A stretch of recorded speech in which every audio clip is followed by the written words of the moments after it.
Ako, si Maria Clara de los Santos, ang nag-iisang anak ni Kapitan Tiago.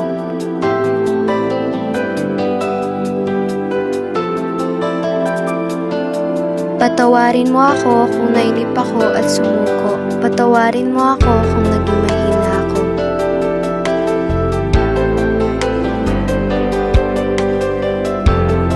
Patawad sa hindi paglaban.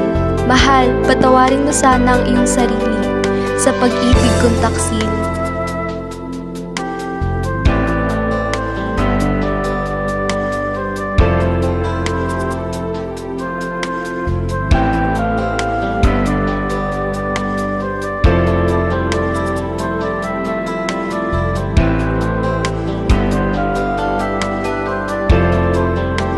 Kasintahan ko si Crisostomo Ibarra, si Ibarra na mayroong malasakit sa bayan, ngunit napagbintangan sa salang hindi niya ginawa.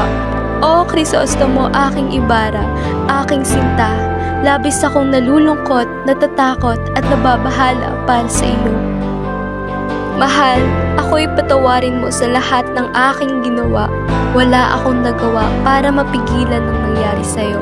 Lagi kitang aalalahanin at ipagdarasan. Hindi kita malilimutan, mahal ko.